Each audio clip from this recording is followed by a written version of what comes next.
You did very good. Hi. Good evening. Good evening, everybody. Good evening. I am running a little late. But hey, y'all. Hey. I want to see him real quick. Destiny. Well, he'll be here, so never mind that. I do not live alone, and I have children. And one is here right now looking through my jewelry so she can have something to wear over the weekend. Yeah. Hi, boo. I am feeling some kind of way tonight. So I was like, let me put on some earrings that'll make me feel a way, a good way. And so I have on a sweatshirt, a hoodie, and elegant earrings and silver jewelry. Let's just get it. Let's get it. So welcome to tonight's broadcast. It's going to be fun tonight. Those who are watching the replay, welcome to you. Do me a favor, put hashtag replay in the comments section so that I can know that you were here. And for those, this is your first time seeing me, seeing this this blonde and all the things, hey, and welcome. I'm excited. We're going to talk tonight and have some fun. And hopefully you will have some answers and responses to some of my questions that I may have along the way. We are going to talk about love and dating. Did you try to cough quietly? She tried to cough quietly. I already said that I'm not in here by myself. I mean, literally, can I turn it around? She's in my closet. That's all my jewelry. You see my you see my jewelry hanging up? She's in my closet into my jewelry. Hey, Lady Maria. You like that? Yes. Yeah, show them. She likes that piece. I'm going to take this. I cannot. I go through this all the time. It's the joy of having girls that like your taste. I have more earrings somewhere. Where are they? I do. There's some more over there in boxes, and there's some more in the jewelry box on the bathroom sink. Do your live. So sorry. Okay. All right. We're going to focus in just a second. Hey, Lady Kia. Hey. And my grand dog is here. She trades him for jewelry. Anyway, so we're going to jump in tonight. And we're going to talk about love and dating. And I want to get your feedback in some areas. And we are going to discuss dating. Are you dating as a whole person, or are you dating out of loneliness? We're going to talk about what both of those look like. Yes. We're definitely going to talk about, what you and I are going to be doing tomorrow for Valentine's Day, for Love Day. And we're just going to have a good time tonight. We're going to have a good time tonight. And I know that there's a lag, right, in the comments and stuff when you all post, as opposed to when I ask the question and then when I see it come up the screen. But we're going to still have fun tonight, and we're going to get it in. All right? So if you are ready, just give me, look, watch this. If you're ready, give me some rings in the comments. Give me some rings. Give me some ring, the ring emoji. That we are ready. And what I do want to know from those who are watching, if you want to be married, okay, if you're single and you want to be married, give me a bride emoji. I just want to see. Here, I'm one of those people that I don't just look at every person that's single and just assume that every single person wants to be married. Now, whatever your reasons are for not wanting to be married, so be it, right? And even whatever your reasons are for wanting to be married, so be it at this point on this live. But I just don't assume that everybody who is single, male or female, just wants to be married. I love to see the rings. I love to see the rings. Okay. Did you find what you were looking for? Look at this baby. I ain't even wore those yet. I'm looking for earrings though. Show your hands. I haven't worn these yet, but it's several of these. There's some more. These so she got my cute. rings. Why? And my nails are so cute too. Okay. Okay. Goodbye. Goodbye.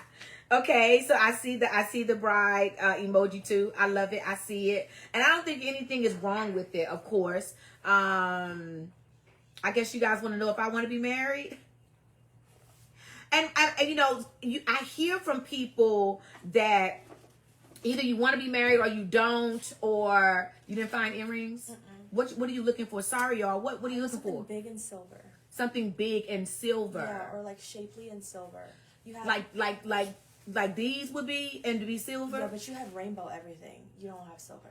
Okay, look, I have my silver like raindrops. Okay. They're not this big, Okay. but I have. I'm sorry, y'all. But I have silver raindrops. Go look in the cup holder in the couch. Okay. And see if they're in there, and see if that's what you're looking I for. love you. I'll call you when I get I love you too. Drive safely. Bye. Please forgive me, y'all. I'm so sorry. Yeah, she picked out some cute jewelry. Bring it back. Did you put it in something, a sachet bag or anything? Or It's you? on my hands. I'll bring it back. Now back to your regularly scheduled program. Let your son out the door, Dara. Thank you.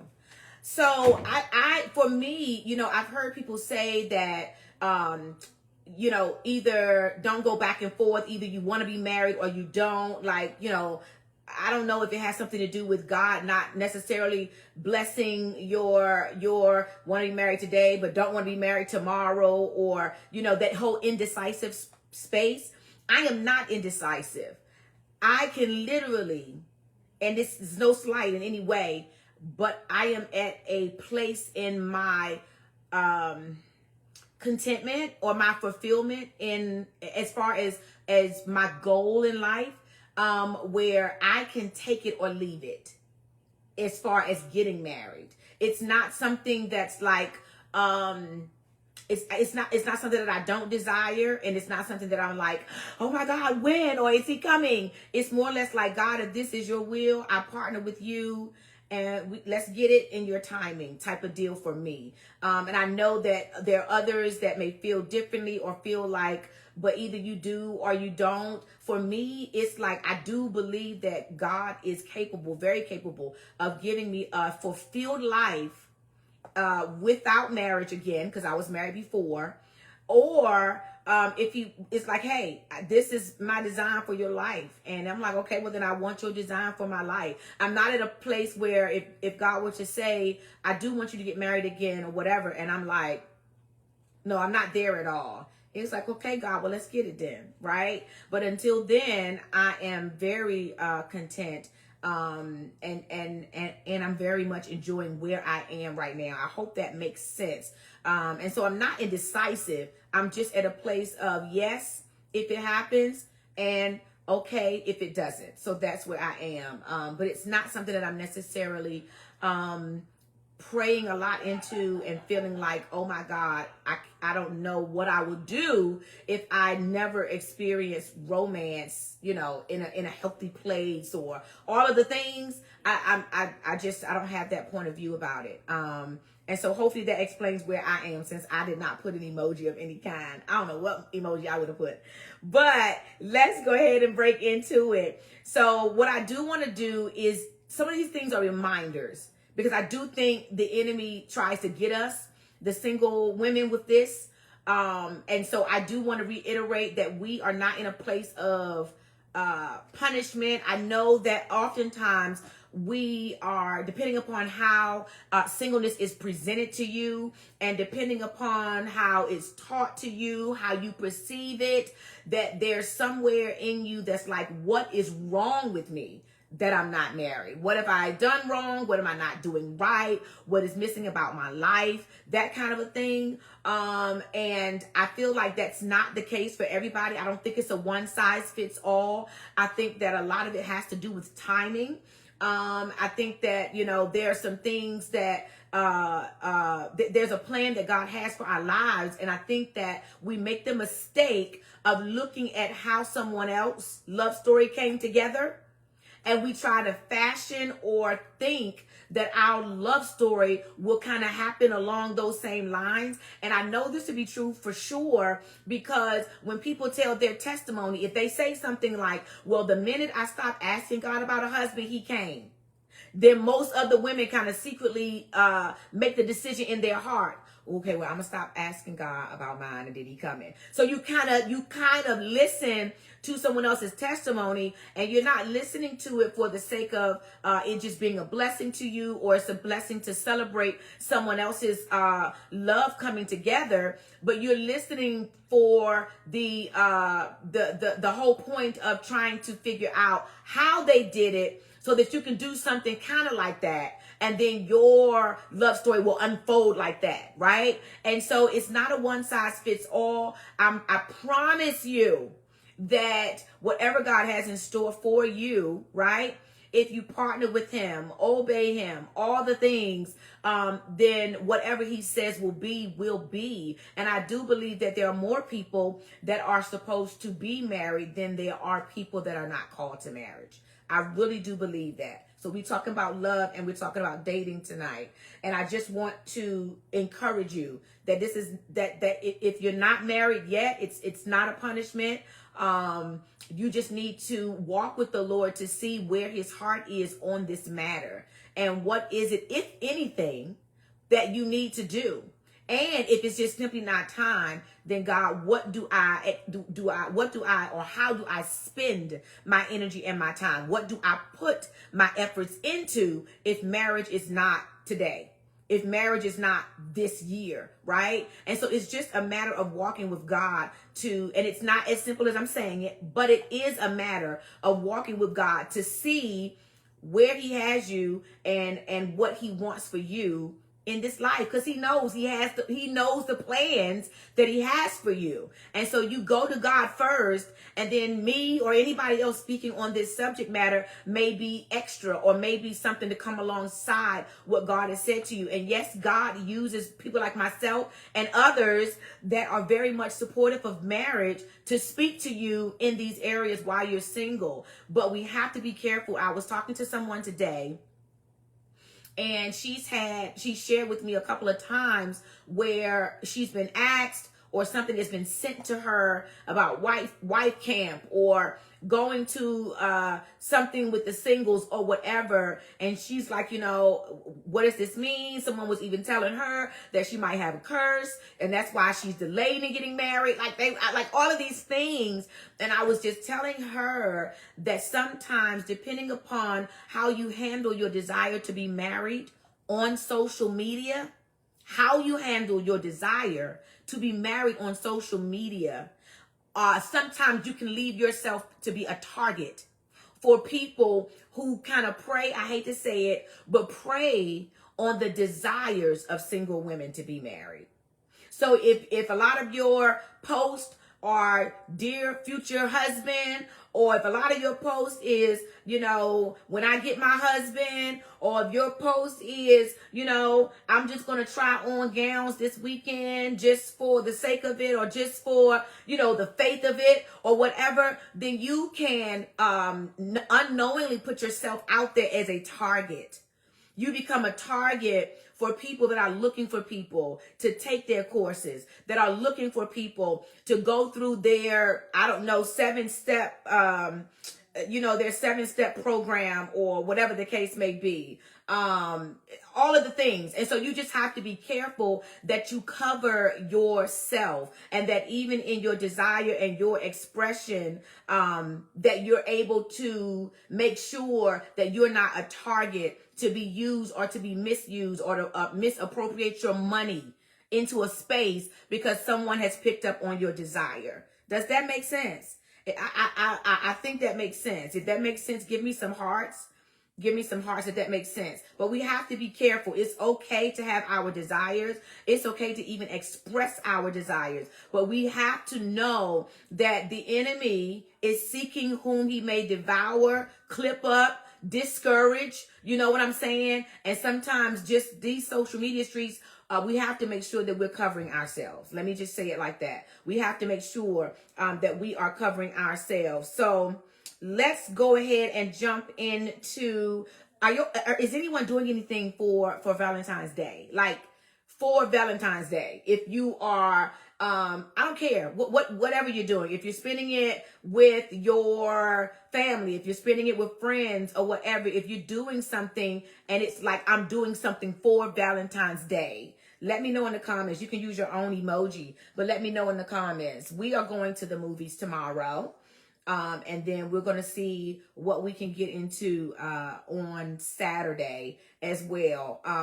I think for me, sometimes with the Valentine's Day weekend thing, it's like everything be booked and it's so crowded that I almost would rather do things after Valentine's Day, but we have the whole month, Black History Month, and Valentine's, the month of love, to celebrate. Cooking for my mom. I love that. Cooking for your mother. I love that. If I had my mom, I would definitely cook for her too. So please cook for your mom and enjoy your mother.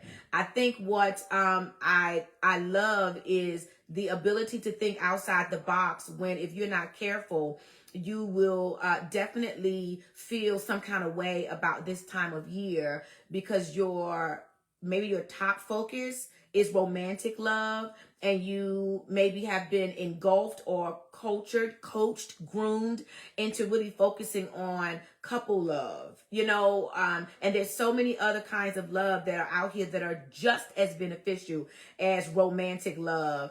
Hanging out with fam. I love it. Hanging out with fam. I'm telling you, do something that makes you feel good. Do something where you're spreading love, you're receiving love. Please don't sit home and sulk in Ed. Hey, Danny. Oh, that's right. Game night is tomorrow. And self-care is always in order. Self-care is always in order. So make sure that you do something. And here's the deal. The same way you would plan if you had romantic love, love yourself enough to plan for you.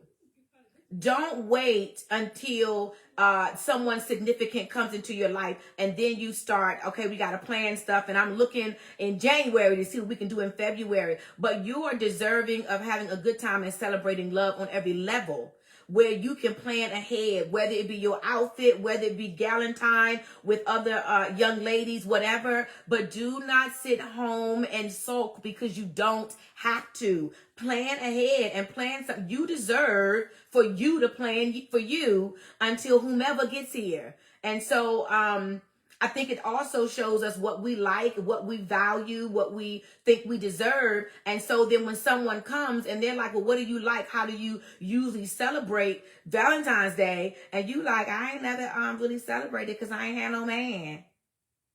Stop it.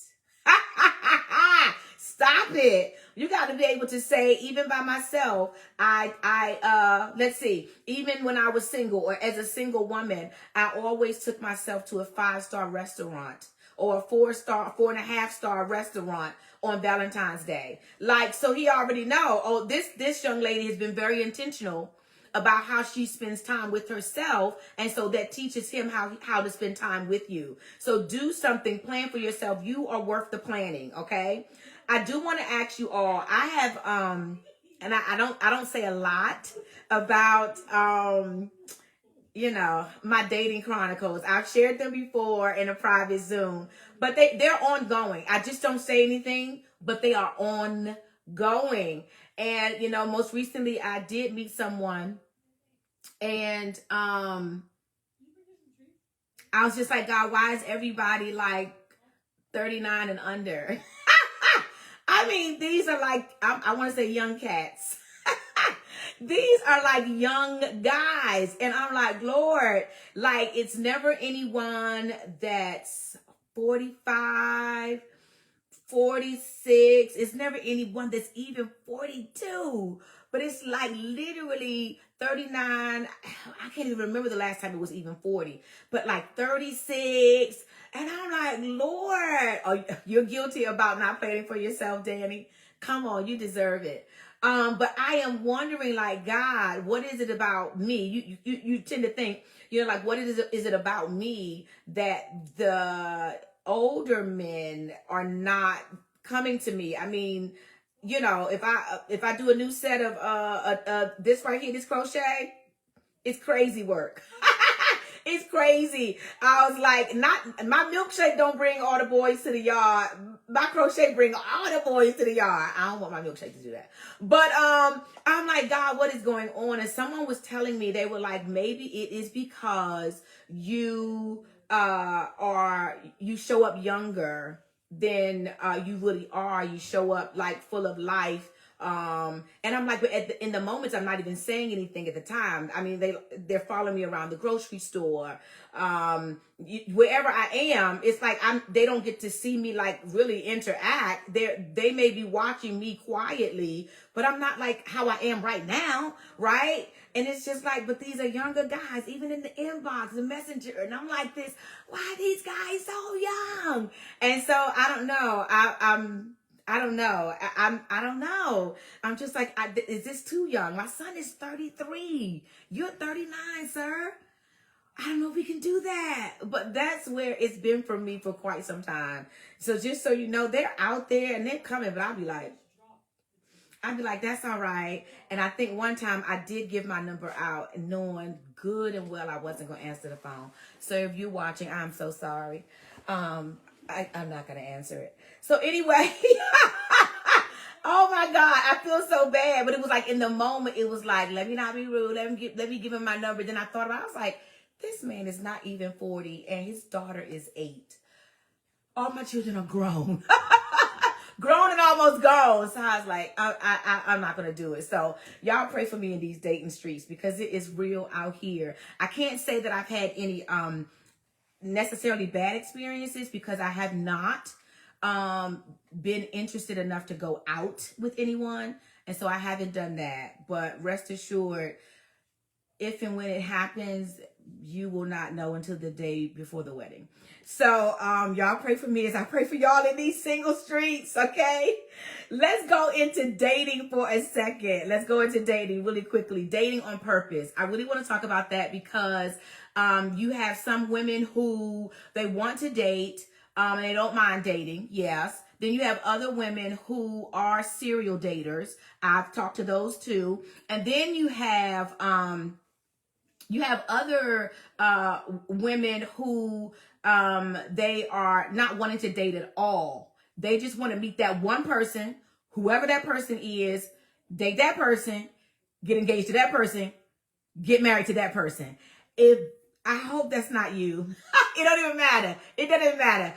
We have 3 different categories. I don't want to meet nobody and keep dating. I want to just meet that one person. And then you have those that don't mind dating here and there. And then you have others that are just serial daters. It's like we may not even work out, but I like the idea of being taken out. I like the idea of going out. I like what it does for me. I like how it makes me feel type of deal. And so we're going to jump into that.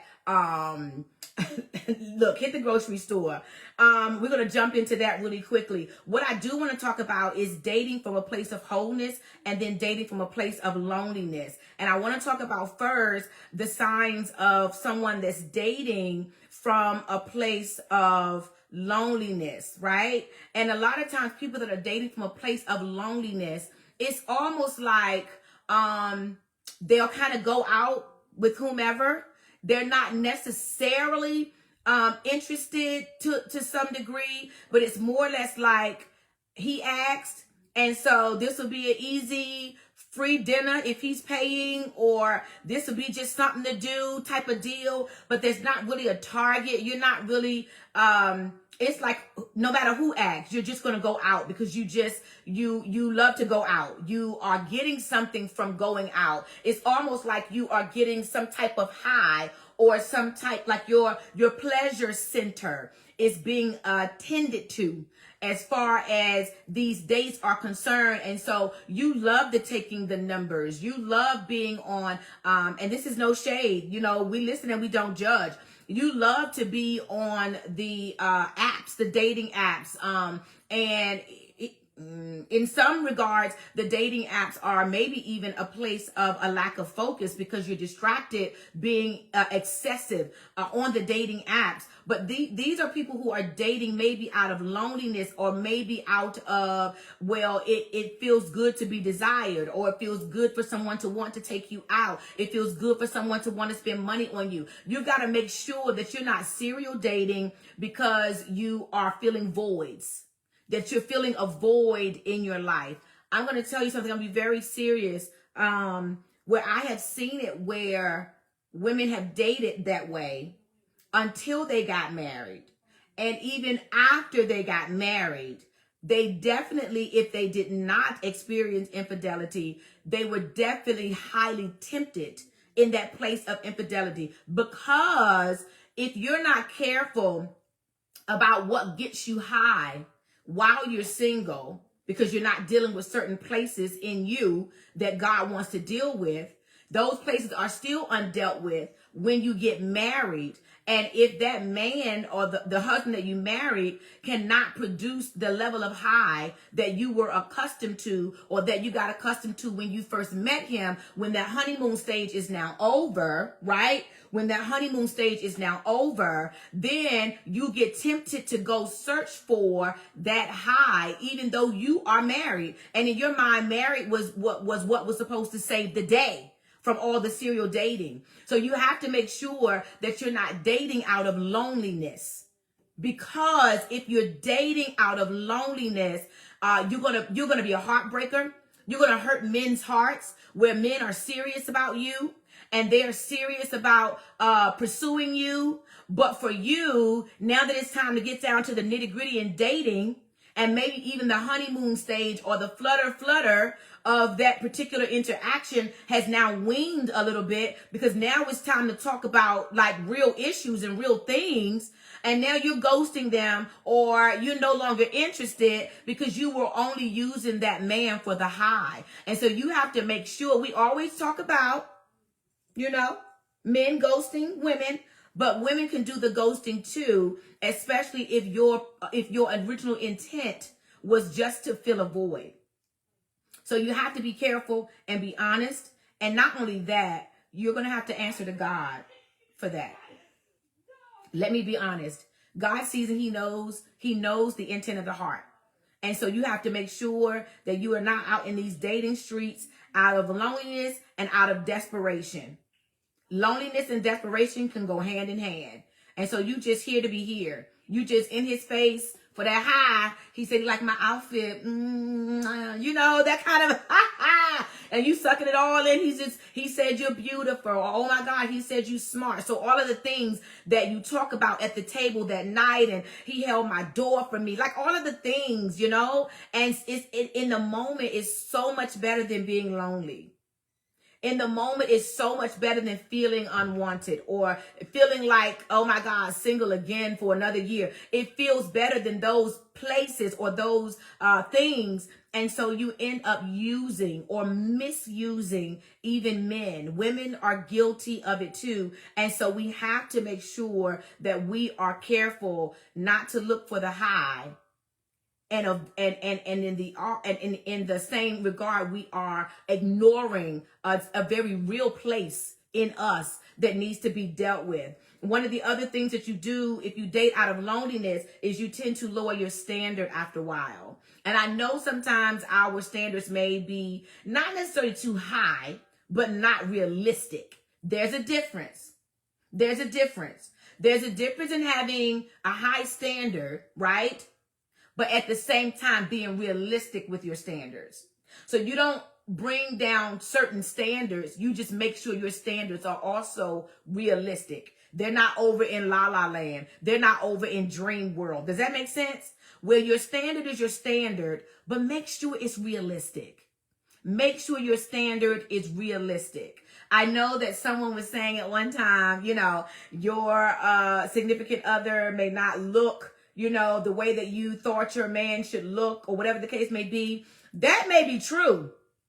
But the standard is I got to be attracted to him. That standard is realistic, that there has to be some type of physical attraction. That is the standard.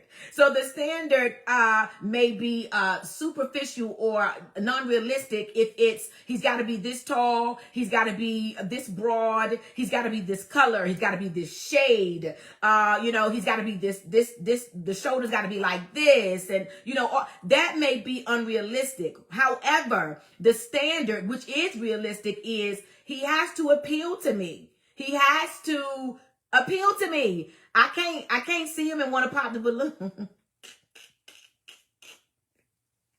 Okay? And I think even for the pop the balloon shows, oh my God, it'd be like, why you pop your balloon?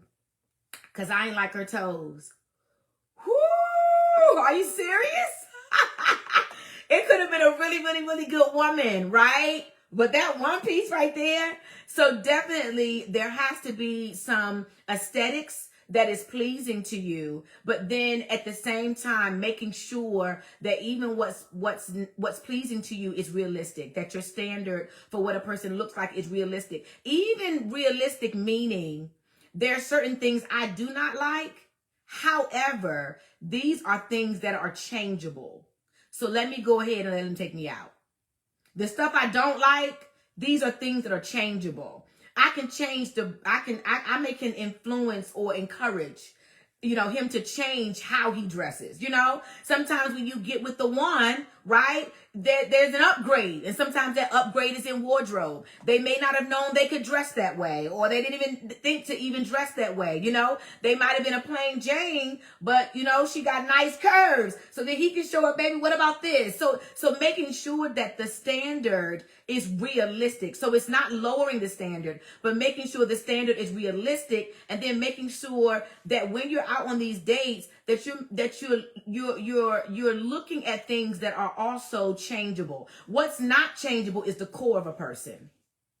Like the core of a person, it won't change unless it's between that person and Jesus. Like it's not a lot you can do, right? But like outward aesthetics can be a handsome guy, but why you got on purple jeans? We're gonna work on that. That's something that's changeable. So just make sure that you are not settling or not lowering your standards because you are lonely, where you knew that you needed a guy that had certain morals and certain values, but you're letting different morals and values slide because of loneliness. You're letting different morals, values, and certain necessary characteristics for a marriage to go the distance, okay? You're letting those things slide because now you've been single 20 years, because now you've been single 15 years, and you're like, I may not get this chance again. And he's easy on the eyes. And so because he's easy on the eyes, and because you're in a place of desperation, then where the standards really matter on morals and values and character, you lower those out of a place of loneliness and desperation. So I just want to encourage you to make sure that you're dealing with, in your singleness,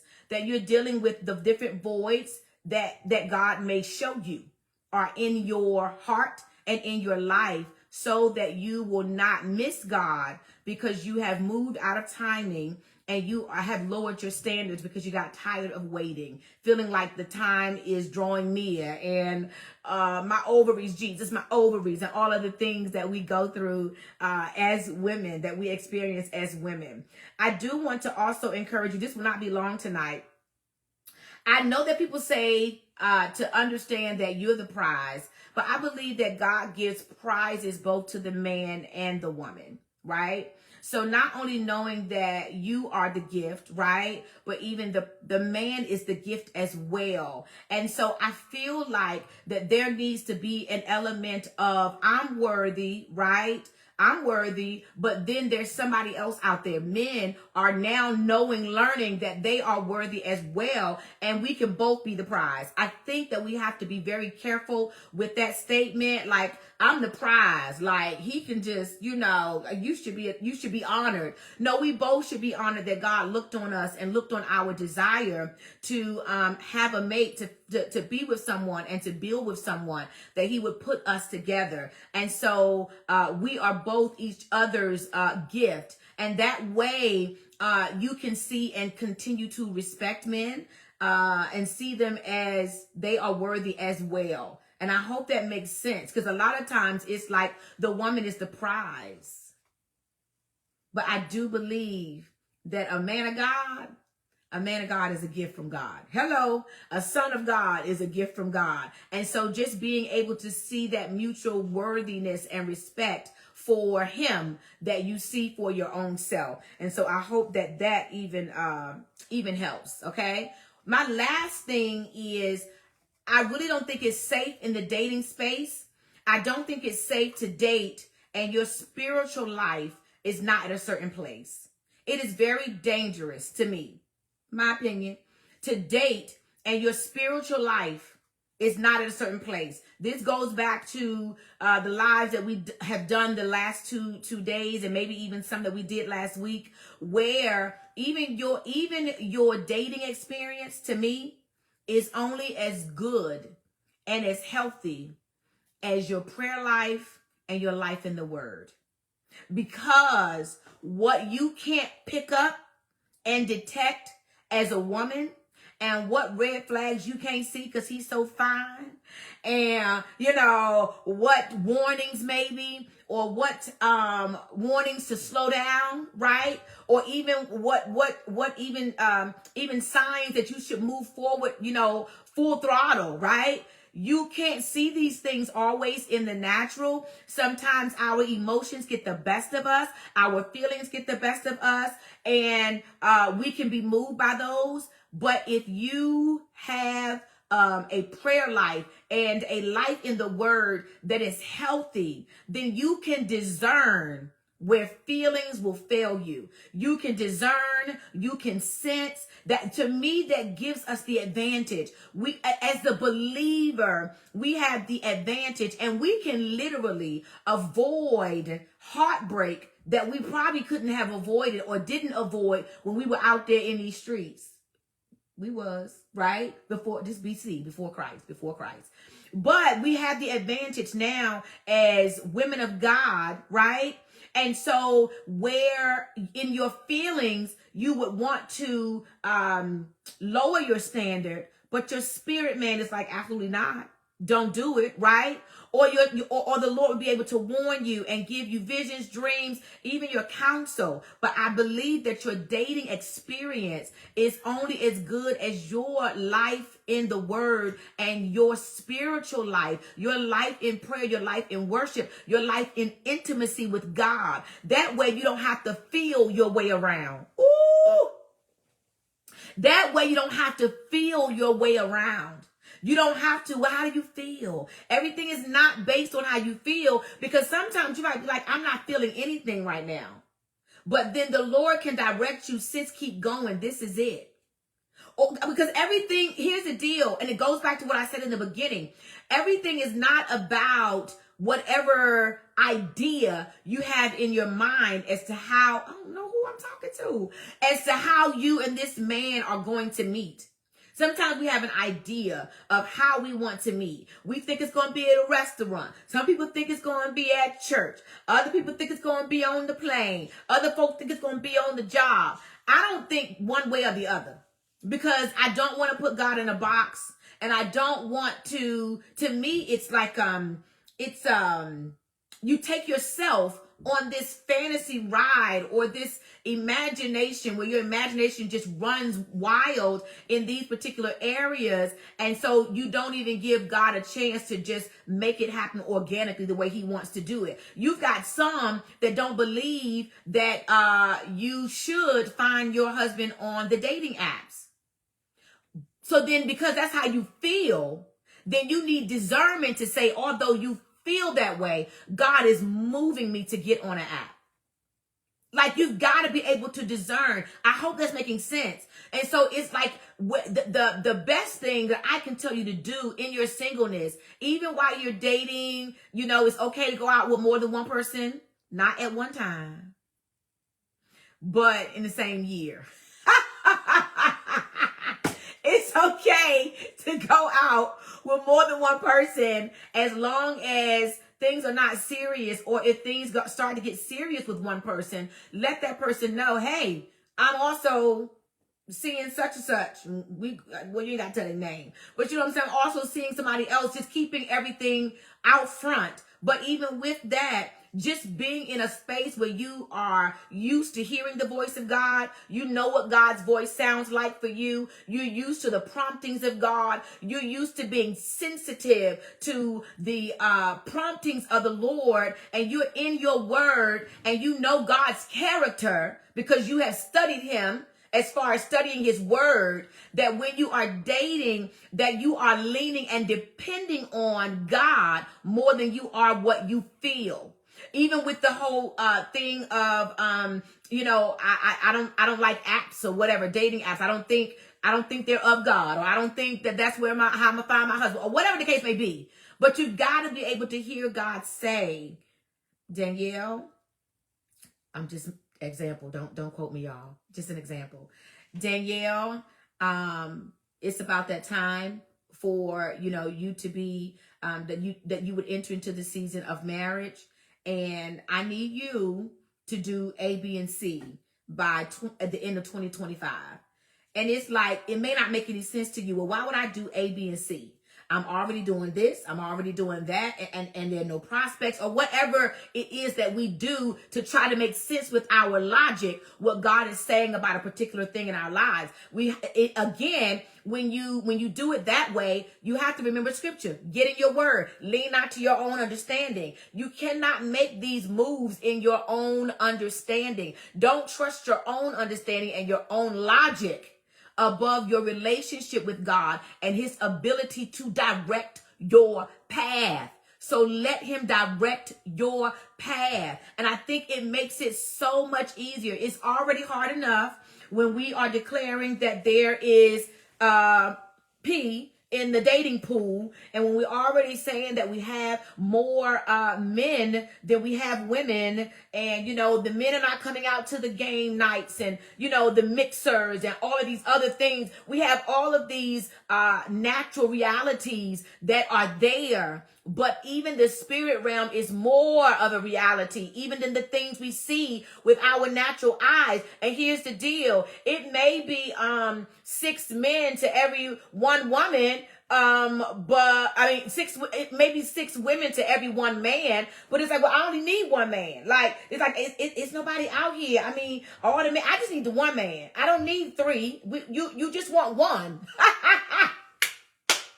You just want 1. You know what I'm saying? You just want 1. And so there's got to be just at least 1, but you have to be able to be in such a place with the Lord that the Lord can lead you and guide you. The Lord can even take you off the hamster wheel of maybe unnecessary dating, or the kind of dating that you're doing, if you can discern the time and the season of your life with the Lord.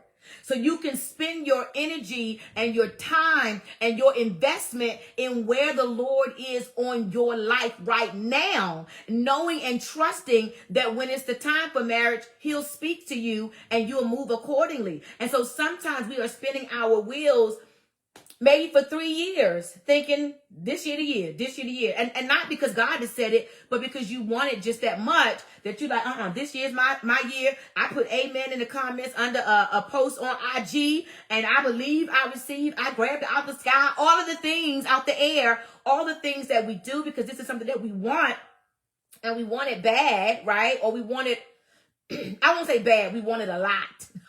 We want it a lot. And so with that, we're not careful to discern. And so we're trying on wedding dresses. We got dresses in our closets and different things. And it's not necessarily led by the Lord. It's led by desire. Can I say that again? The actions that we're taking are not necessarily led by the Lord. They're led by desire. And we have to be careful. Because our desires will lead us in a place we weren't ready to go, or that we're going too early, and then we have to backtrack, and God has to clean up our spill on our 9. And so I want you all to be careful, all of us, to be careful and know that the Lord is all knowing and he's all powerful, and oftentimes God wants us with something more than we want ourselves with it. We can't want God for our lives, right? And so we have to walk with him, though. And that way it takes the pressure off of you of, I wonder, is he the one? I wonder, is he? It's so much pressure. We lay down thinking about this thing. We get up thinking about being married. We're inundated in a sense with social media and all of the things. And so we just have to be careful to know the timing of God, to be able to discern, to be able to just have the conversation with God and ask God, what are you saying about my singleness? What are you saying about my future, me getting married? What are you saying? I want to be able to trust that you're saying get married. I hear you saying that I'm going to get married, but not right now. So God, I rest in you, right? And you tell me if that's not right now, what is right now about my life? And help me to partner with you on that until the time for something else comes. I'm telling you, otherwise we become a target. I'm just going to say it and I'm almost done. Otherwise, we become a target for prophetic words that are given in error. Otherwise, we become a target for dating and awakening love before it's time. And then you have to get that door closed, right? We become a target for sex outside of marriage, or you've been asking all this time and the enemy just caught you at a desperate place and you just, ooh, there it is. You know? And so, yes, God loves us. He forgives us and all of the things. But it's something about in your mind, you put all of this work in to be the best you can in your singleness. And then you mean to tell me I let the enemy fool me into moving prematurely. And now I'm faced with this and cleaning up this mess type of deal, you know? And so I just want to encourage you all. All is well. All is in the timing of God. If you're going to date being led by Holy Spirit. If you are even being honest with guys and just saying, you know, I'm not necessarily interested in being married or seeing you as a potential spouse, you know, but I would like for us to just go out to dinner and be friends. There's nothing wrong with being friends. You just got to make sure that's okay with him, that he's okay being a friend too. Some guys is like, I saw you as a potential, wife, and I can't see you no other way. So I don't want to be your friend. It happens. It happens. But keeping that honesty there first and foremost, and God will honor your integrity and how you handle men while we're out here in these single streets, right? And so my prayer is that you continue to enjoy being single, that you trust God for marriage and his timing for marriage, that you get out there and date if that's what you want to do and believe that it's okay by God and it won't, wreck up nothing and it won't take your focus off. And you got to be smart while you're out here in these dating streets. You got to be smart, and you cannot date and your feelings lead. Okay. Stay in the friend zone long enough to collect data and get to know these young men. I'm saying young because all the ones that come my way are young. So make sure that you don't awaken love before it's time. You can date and not awaken love before it's time. I'm going to say that again. You can date, and it can be a fulfilling date without awakening love before it's time. I'm going to say that one more time for Valentine's Day tomorrow. You can go out to dinner and you can go on a date and you can have a fulfilling time and it be one of the best dates ever and not awaken love before it's time. You can do it. I think that we get out of the friend zone too early. We get out of the friend zone too early. And then we got now we got to close this door. Oh my God. Cause I ain't ready. So we can date without going over the line. We can date responsibly, especially if you've taken care of you in here. If you're taking care of you in here. So I pray that everyone has an amazing Valentine's Day tomorrow, and that it won't just be for tomorrow, but that you will allow God to kind of lead you to some people to love on throughout the rest of this month, the rest of this year. Don't stop at Valentine's Day, but just love on some people. You don't know who is, a widow this year that wasn't a widow last year. Figure out who that may be and love on them. You don't know who's lost somebody in any kind of capacity this year that they had last year and they lost. Love on them. Love on moms, dads, spiritual mothers and fathers if you have them or whatever. But just spread love all the way around, and do not put romantic love at the top of the list of loves. Like it's the highest form of love. And if you don't get that, you ain't got nothing. Don't do that to yourselves, but just keep loving yourselves and each other, and enjoy yourself and do something fun tomorrow. And because I'll be out tomorrow, I'll either go on early tomorrow or I'll post something loving for my family here on Facebook. So love you all so much. Happy Valentine's Day, and take care of yourselves. Bye-bye.